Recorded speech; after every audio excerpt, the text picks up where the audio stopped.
Welcome to the Ultimate Music Teacher's Productivity and Profitability podcast. I'm your host, Glory St. Germain. Tune in to discover how you can unleash your teaching potential and turn your passion for music education into profit. Let's dive in.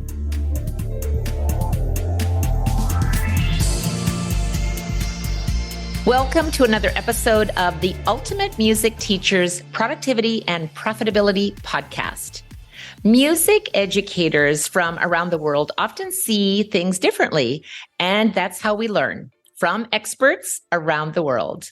And I'm so excited to introduce my very special guest today, Paul Myatt.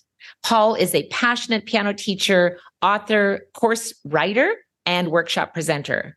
Paul is the co-founder of the 29-year-old Forte Music School network with nearly 8,000 students in Australia, New Zealand, the UK, and the US, and they continue to grow. And you can learn more at pianoteachingsuccess.com. I'm so excited you're here. Welcome, Paul. Thank you, Glory, for inviting me. It is so great to connect with you, and congratulations on being an international best-selling author in both The Power of Why 21 Musicians Created a Program and The Power of Why 23 Musicians Crafted a Course. And I'll share the Amazon link in our show notes with all of our listeners as well. So, Paul, in the POW 21 book, you shared your story of how the need to imitate, assimilate, and then innovate is the exact process that you present in your programs and your Piano Teaching Success online TV show. Can you elaborate a little with us? Sure. Well, when you learn to a new activity, maybe a new teaching way, so something like whole body learning, which is an approach based on offshore work, Kadai, Delcroze, and the latest neuroscience into learning, then first of all, you need to imitate. And then as you start to assimilate all that information, it gives you the power to then innovate. And there are really three things in whole body learning, and we call them the three M's. The first M is for multisensory. So you want to use visual, auditory, and kinesthetic approaches to learning because it helps the brain learn more effectively. And then the next M is the multi-modal. So you need different modes of learning. So one might be seated at the piano, or you might be off the bench doing some movement and singing. Maybe you're playing percussion instruments, at a desk writing some music or doing some theory, or at a computer. So both those multisensory and multimodal processes have been shown through neuroscience to be the most effective way to help kids learn effectively. And of course, the last one is music. And you need to do all of this along with music, and kids need to listen and engage their ears. So when you do all that, it's probably not how you learned when you were a kid or how I learned when I was a kid either. And so you really do. You need to start with that imitate. So imitate what other people are doing and successful people. Then as you start to assimilate that, then you can start to innovate. And that's when it starts to get really exciting, doesn't it? Yes, it really does, Paul. And, I love your program, and I love the creativity that you've brought out. As music educators, we often feel stuck in our little, teaching gerbil wheel treadmill, and we do the same thing the same way. And I think one of the wonderful things was that I had the opportunity to visit with you when you came to visit me here in Winnipeg. And, I showed you a few of the sites and a few of my favorite restaurants. And a lot of the things we talked about as we went, for a long walk in the park and things was just, what can we do as music business owners and music educators to help other music teachers? And even though it was great to talk about those things, I was wondering if you could go a little deeper when you're sharing your experience as an educator. What got you started on your own teaching journey? How did your music teacher impact your learning? Because we've all got stories, right? We certainly do. Well, I have a very, I suppose, different background to a lot of people who learn, because I basically taught myself. From the age of 6, I actually had this little tiny keyboard that ran off air, a blower in it, and blew through reeds, and it would play like a bit like a harmonium, I suppose, or a melodica, and it had chords on the side. And I taught myself this, and I used to play the piano at the breakfast table every morning, hoping that my parents would then buy me a piano, because I just wanted to, I don't know why, I just wanted to play the piano. And you know what? It was the height of the 70s and it was all about electronic organs. So they bought me an electronic organ, and we lived in the country and there weren't a lot of teachers around. So this organ came with cassette tapes. So I taught myself from cassette tapes. So I was learning to listen, and I was learning all this stuff and myself. And finally they got me a teacher, and I was learning chords and how to improvise and all this sort of thing. But at the same time, or maybe a year later, I started playing the French horn. And I went to my 3rd French horn class, a French horn lesson, and I had been given, I think it was Ode to Joy, and to play. And I sort of went, oh, what if I played it like this? And so I said, oh, I jazzed it up. And I played dum ba da dum bum ba da dum dum da da dum da dum da. I got into so much trouble from my teacher. You must never do this to Beethoven. How dare you not read the music? And so I know that classical experience that everyone has had, as well as that improvisational experience that I had from learning the organ. And, you know, even to this day, I have never improvised on the French horn. And only ever on the piano or keyboard or organ. But, you know, at the age of 14, playing the organ at church, I mean, that was just the best thing I could ever have done. And it stood me in good stead. And, you know, I think I was about 14 or 15, maybe 14. I did my first grade 4 French horn exam. 2 weeks before the exam, my French horn teacher said, oh, the oral tests. And I went, what's an oral test? And he went, and he played C, G. And he said, what's that? 2 notes? He said, no, it's a perfect fifth. Can't you hear it? I went, no. He said, well, sing the notes. And I went, you know, I'd never sung. I play French horn. You know, you don't play French horn and sing. Right, right.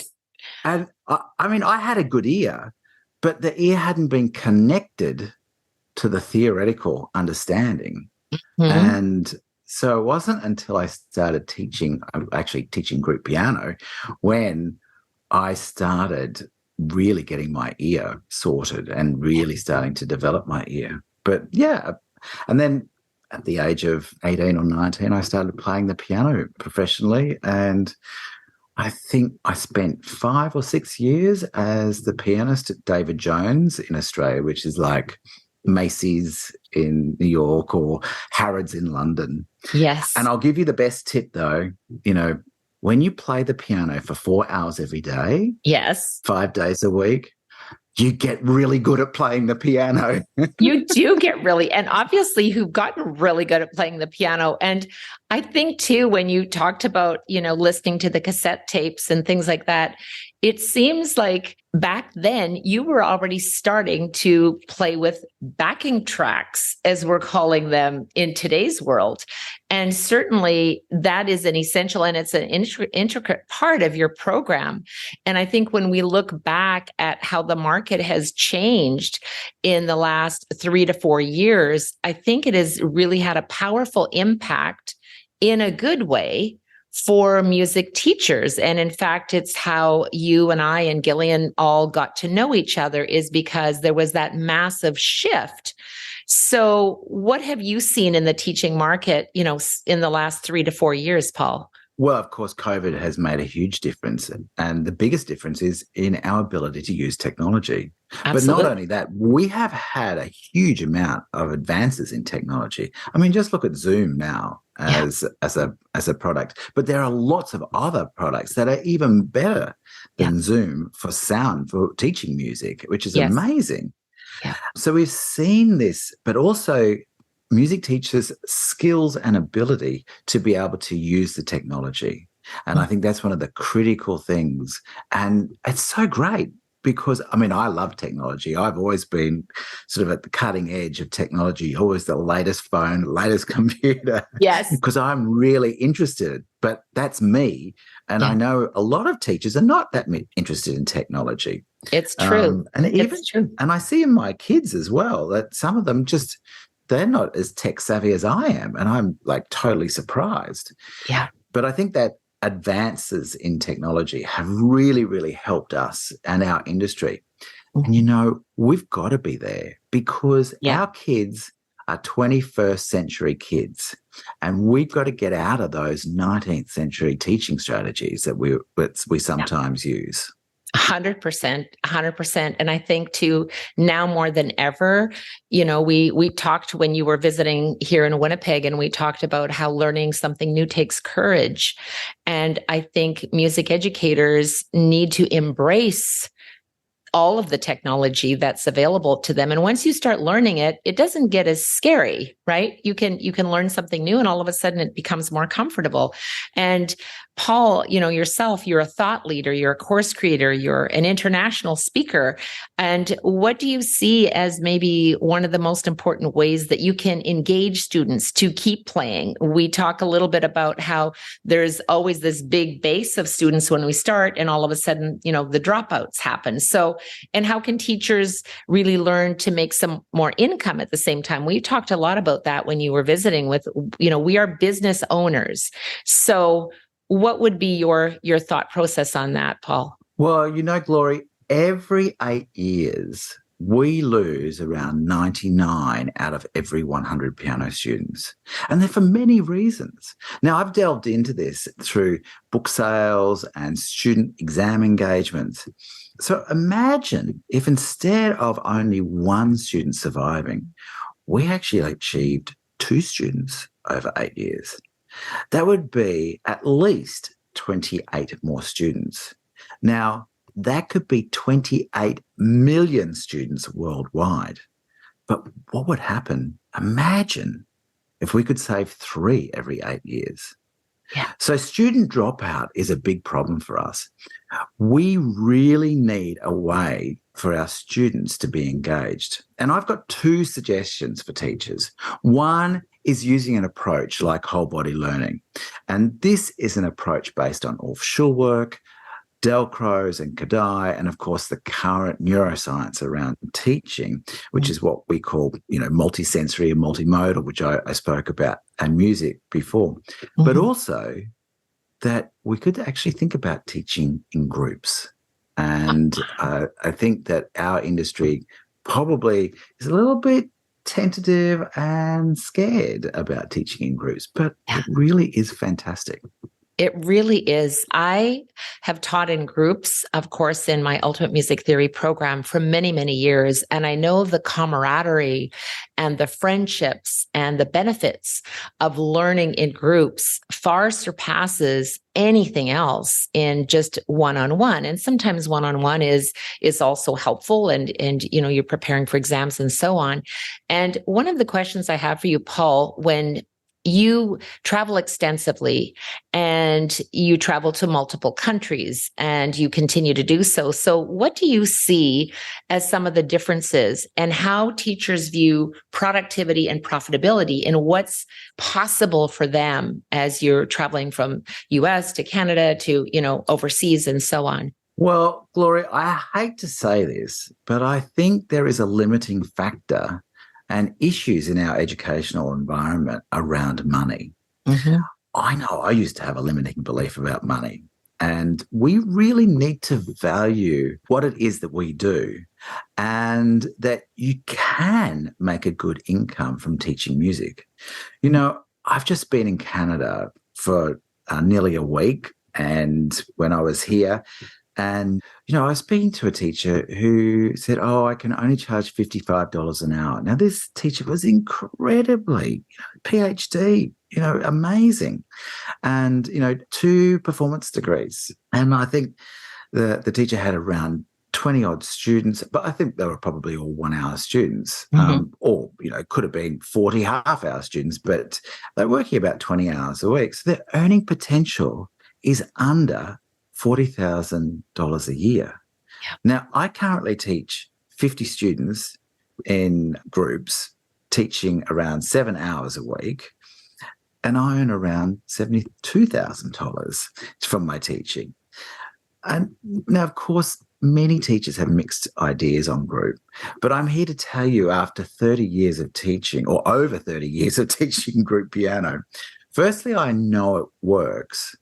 And secondly, I wouldn't do it any other way. And I think there is benefits to both, but I think, and my students do have occasional private lessons as well as group, but I have kids up to grade 8 in groups. Yeah. And that's grade 8 on the British system. So from the Canadian system, that's around about level 10. So it's quite a high level. Yes. And it is, to me, when we think about musicians in general, we collectively have jam sessions, whether you're, just playing in a band, or whether you are performing in a symphony, or you're collaborating, or you're playing duets. Like, you're not just going to be a solo performer playing in your closet all by yourself for the rest of your life. We want to share this musical experience.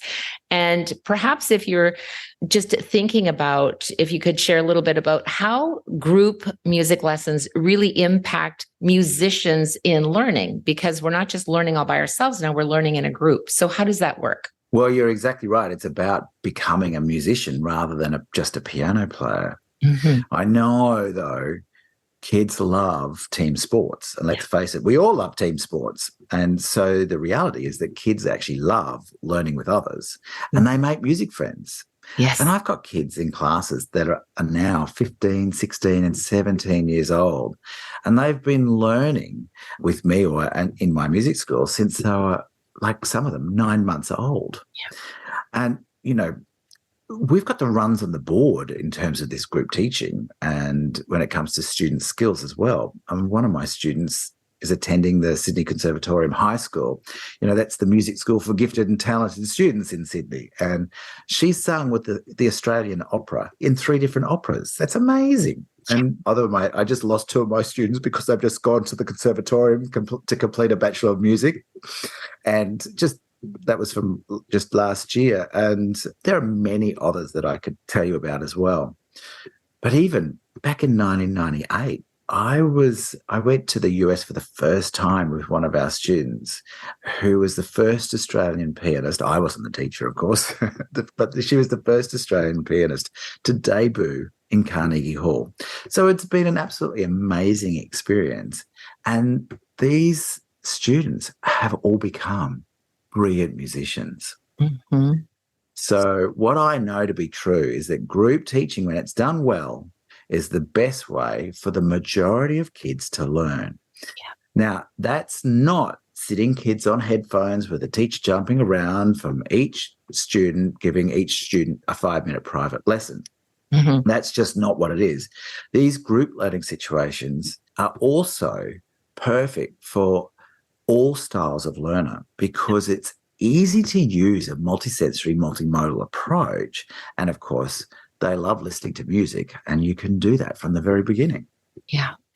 First of all, Paul, I have to say a huge congratulations to you for not only creating this program, but to share it with other teachers, because sometimes we create something and we know it works, and then we've seen it work again and again, and it's a proven approach. And then when you open it up for other teachers, they too have seen this success in their own music teaching studios as well. And it's a powerful reason to be teaching group lessons. So when we look at how we as music educators can really have an impact on our students, we also want to think about ourselves. So what can we do to generate a greater income potential, for our music teaching studios? Because no matter where we are in the world, we need to make money, and we're passionate about teaching. But let's talk about the possibility of profitability in our studios. Well, that's a really great question about profitability. before I answer that, I would just like to say, it's all about you.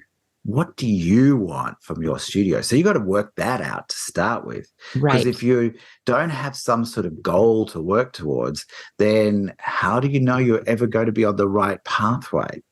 So you say, I want to have a six-figure salary or a six-figure income from my teaching. Well, that's great. So we created a special group piano calculator that shows teachers the difference that you can make in your teaching. So you heard me speak before about a teacher that I'd met here in Canada.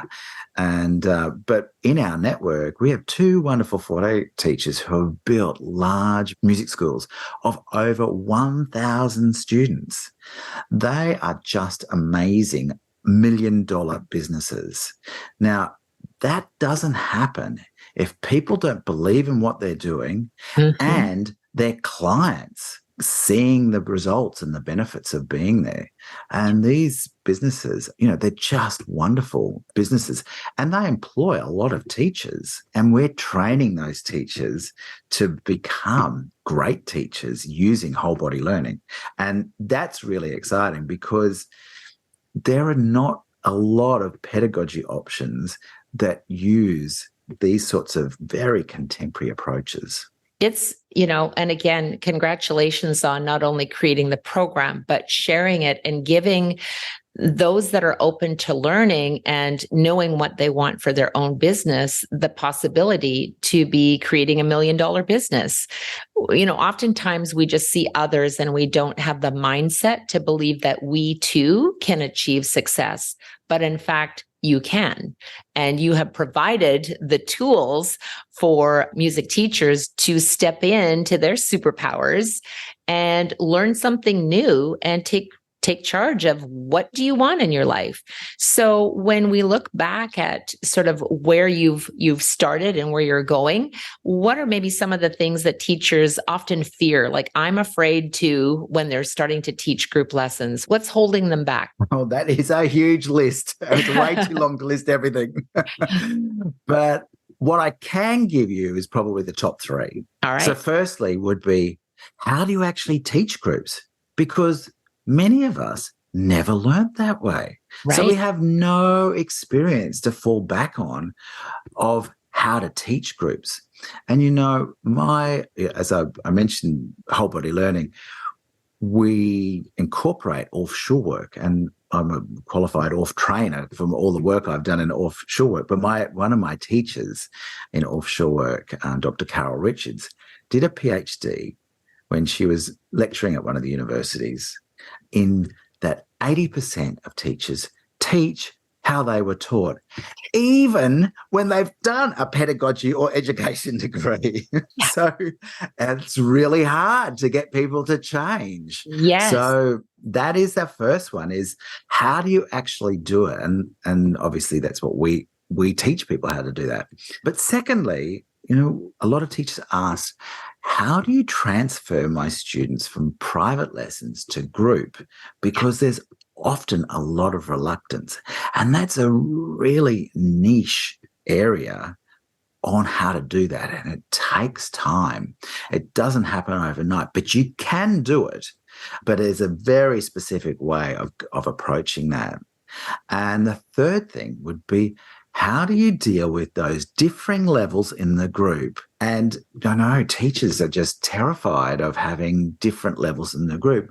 And what happens is they fall back on what they know because they have differing levels in the group. It's not all going the way it's supposed to. So they go back and they start teaching little private lessons, and that's not what to do. Yes. So you need to learn from experts. And we have been group teaching experts with over 30 years teaching experience, and we've seen the successes of our accredited group piano teacher training program, and we help teachers to grow and develop their group teaching skills through online training and coaching. And if I can, I'm going to tell you a couple of stories. One is about Vanessa, who lives in regional Western Australia. We're talking out in the sticks. It's like Yes. desert out there. You can see this like tiny little town that you would drive through that might have a petrol station and a convenience store, and that's it. Yes. She's been doing our group piano program since 2020. So she started during COVID.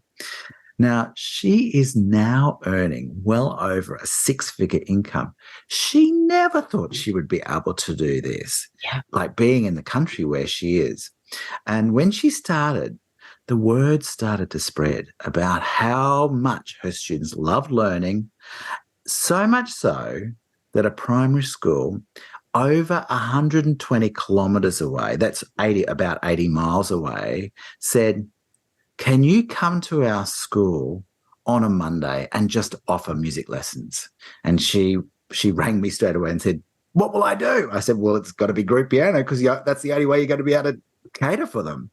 So she actually does group piano and group guitar, because we actually have a guitar course for group as well. You know, she is now earning over $54,000 a year from that one day. Isn't that amazing? Yeah. That's incredible, Paul. You know, I just love that. One of the things that you talked about was the fear factor of and I so resonated when you said you go back to the old ways of doing things. Like we fall back, like it's like that with anything that we do. We start a diet and then we kind of fall off and we just go back to the old ways of eating. And it takes, determination and dedication to know that the program that you're offering is so massively successful. And just as I hear you sharing, these stories, it's making me sit up a little taller in my chair. And I'm sure for our listeners, you can imagine doing something new and falling back to your old ways, because it's just sometimes easier than just forging forward and just staying on track. But your teacher's success has just gone through the roof. Got another story you want to share? Well, we have quite a number of teachers who are doing our accredited group piano program. And we've actually one of the other places that we've opened is South Africa. And the teacher is working in a private school and she's got everything sorted for herself. It's brilliant. And, when you start to put a positive mindset out there, things start coming to you. It's quite amazing. I'm astounded by how that your mindset. We had another teacher at the Gold Coast in Australia, and she said, I don't know where I'm going to find premises or what I'm going to do because I can't teach at home. And anyway, we said, well, start asking people.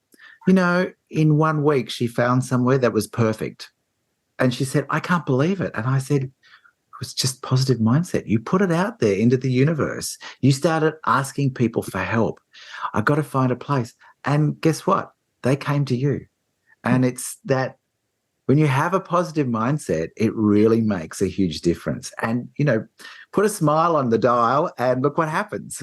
Yes. It's so true, Paul. It's so true. And I always say, if you just take one step forward, the universe will leap towards you. And just when you have that PMA, positive mental attitude, the world is your oyster. Like it's right there. And just don't be afraid to take a step. I guess when we look back, what is maybe one of the misconceived notion that students need these private music lessons in order to succeed in learning effectively?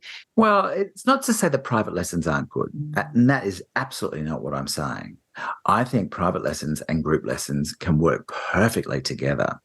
It is about what we know, isn't it? Yeah. And if you love private teaching, then you should stay teaching privately. Do what you love. Right. If it's too much for you to take on groups, then don't. But maybe you just like to dip your toe in the water and try a few groups. You can still teach in a multisensory and multimodal way using whole body learning in a private lesson or in a group lesson. Mhm. And we teach this in our whole body learning studio, where teachers have access to literally thousands of resources that help them engage students and build those essential music skills. So we were talking about musicianship, we call them music skills. And these music skills really keep kids learning and playing for life. And that's what we want. I want my kids to play the piano for the rest of their lives. Absolutely. And one of the things that I love that you just said, Paul, and that is that do what you're passionate about doing, but perhaps be open to just teaching one group and just get started, because you never know when you see the success of that group, you might say, well, maybe I'll teach two groups. But the point is that the whole body learning is something that you can implement whether you're teaching one-on-one or whether you're teaching in group, correct? Yeah, absolutely. And that's the unique part of whole body learning. It can be applied to anything. I run courses in whole body learning for the ABRSM, the Royal Conservatory of Music, the Canadian Exam Board, the Trinity College Board, the Australian Music Exam Board. Mm-hmm. So all those exam boards, but it can also be used for beginners and at any level for students to really develop those music skills. Without the music skills, the kids, they just don't learn effectively, and that often will not learn for long term. Yeah, 100%. And so as a music teacher for our listeners, so they're music teachers, and what are maybe some of the action steps that your program can take them through so that they can experience piano teaching success and get over that hurdle of fear in their own music studios? Well, as I said, it's all about music skills. And of course, we call them musicianship skills, whatever, it doesn't really matter. It's those skills like understanding chords, playing from lead sheets, playing with others, like doing duets and ensembles, working out pop or contemporary music tunes, listening, building good ear and oral skills, having good theory skills, but not just theory skills from a point of it being an academic thing. You need to have useful theory skills. And that's the thing that's critical. So all of those things are music skills. And if you just read the music and play what's written, you don't get any of those skills. How many of your friends can sit down, who are piano teachers, can sit down and just play from music? I know very few. And I love playing the piano because I've been at your place with your beautiful white grand piano. Just sit down and play something, and I think that's a real thing that musicians need to be able to do. If you're a music teacher, you should be able to sit down and play. Absolutely. Even if it's just happy birthday. I'm so happy that you said that, Paul, because when I'm going to backtrack a little bit, and you said, music teachers often teach the way they were taught, which was true for me when I started teaching at the age of 16. Even though I wanted to play in a band, go figure, I was a little bit scared. So I was going to go and audition, and I just couldn't bring myself to walk to the front of the stage and audition. But I think if I would have been in a group class from the beginning, then that fear would have been overcome. And the other thing, when you came to visit me and you sat down, and I actually recorded a video of you playing, in my music studio and put it on our Facebook page. And I was just like, how fun is that? Just to sit down and play whenever you want to. And one of the things I always did with my own students was insist that they have a playlist. I called it the set list. And that they would have, as you said, happy birthday, just a few pieces, maybe a couple of pop, maybe a couple of classical, some variety. And I know you as a performer, not only, and you performed like in musicals and all over the place, it's not just about teaching, but it's using those music skills so that you're not just a music teacher, but you're a music entrepreneur, you're a musician, a performer, a creator, a composer, and all the rest of that. And I think this is the key to your success in the whole body learning studio, because you must take a look and say, like, this is what is currently impacting the music education platform. And what does that look like for you? Yeah, well, all of those things that you were talking about, I mean, we do them in the whole body learning studio for private teachers. And then, of course, we have group teaching and our Forte schools. So all of those things come into play at all those levels. And we've had some really lovely comments from teachers who have been part of this. I know Kathy, who's in the US, said, even though I've been teaching early childhood music and movement type classes for years, I've never used them in my private piano lessons. And she said, you gave me the permission slip to implement those same strategies with my older students. So now they're singing and moving, and it's amazing the progress. And it's just, we have to give ourselves permission to maybe not do how we learned. Yeah. And Joe in the UK said, we're talking about the whole body learning course that she'd been doing. She said it was a fabulous introduction to what is a new approach for me. And she said it was delivered in a fun, interactive and supportive way that made me feel confident to give it a go. And she's now saying it's a game changer. And the teachers, we have another member of our studio, Stella, and we have a sight reading program, which is nothing like a sight reading program that you've ever seen before. It's completely multisensory. Like, they got to sing, they got to play. It's completely off the planet, so to speak. Anyway, one of our studio members from Manchester, Stella, said, well, I tried your sight reading program out, and I went, oh, was it okay? She said, oh, yeah, well, they all got 100% for sight reading in their exam. I went, oh, that's good. Oh, wow. Congratulations. That's amazing. Like, how excited are you as a teacher when you see the success of your students? Absolutely. And I'm just so excited to see that happen. But not only that, I'm really excited that this very traditional teacher has said, I'm going to do this. I'm going to try this out. And she's getting the results. Right. And that's what I love. I'm so excited by that. I love hearing that. Not every teacher is going to get 100%, and that's okay. But they will start to see, if they've got the right mindset, they're going to start to see the influence. And, it's not going to work with every single kid. And I always like to quote Dr. Anita Collins's book, The Music Advantage. She talks about, there's always exceptions to the rule. Yes. And there are. I was on a call yesterday with our group university teachers and talking about kids who are exclusive mutes. I don't know if you've or intentional mutes, I think, and they just don't speak and they won't even move their lips or anything like that. And I said, well, maybe group lessons aren't the right spot for those kids. Maybe they should be in private lessons, And so there's always exceptions to the rule. Mm-hmm. But for 95 to 97, 99% of the time, most of the time it works. Absolutely. And I think we're social beings and we like to be together, which kind of brings me full circle when we talk about musicians needing fellow musicians to inspire them and how they benefit from the group programs.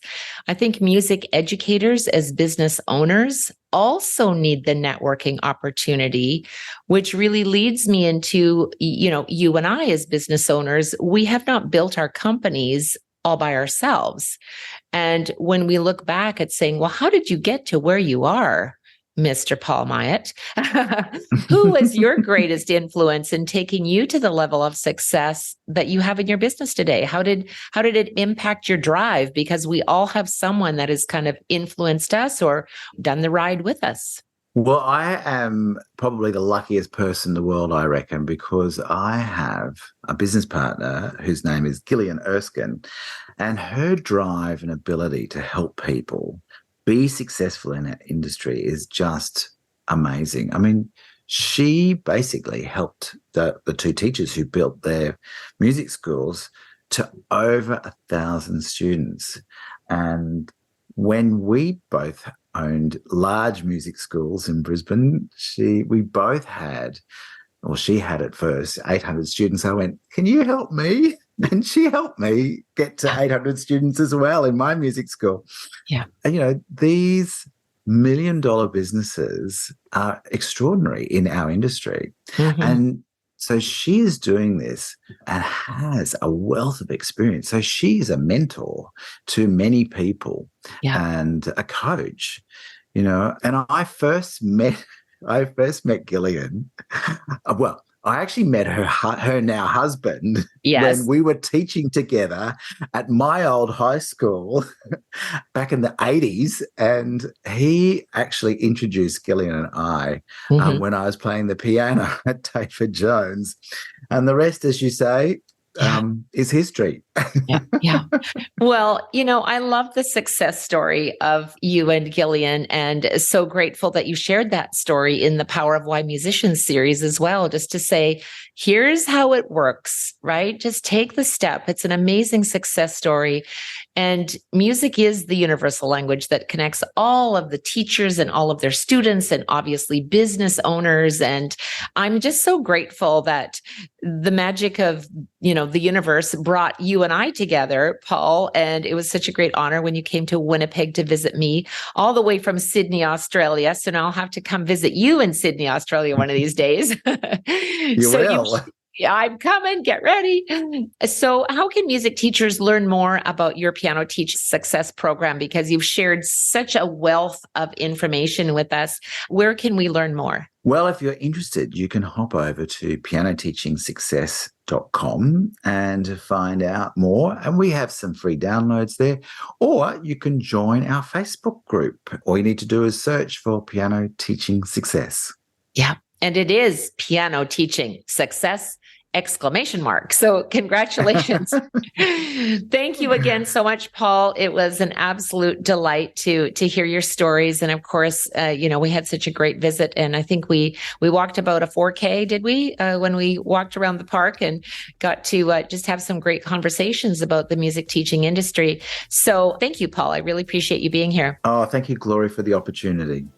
To grab your free piano teacher's guide on how to get started and download your group piano checklist, go to pianoteachingsuccess.com. Again, that's pianoteachingsuccess.com. I'll put it in the show notes. Till next time, here's to your teaching success with productivity and profitability. Bye now. Thanks for listening to the Ultimate Music Teachers Productivity and Profitability podcast. Together, we can transform lives through the power of music education. I invite you to explore what's possible for your musical journey inside our UMT community. Simply join our Ultimate Music Teachers private Facebook group, where we network, answer questions, host live events, and connect on a deeper level. Here's to your ultimate music teaching success with productivity and profitability. Till next time, teach with passion.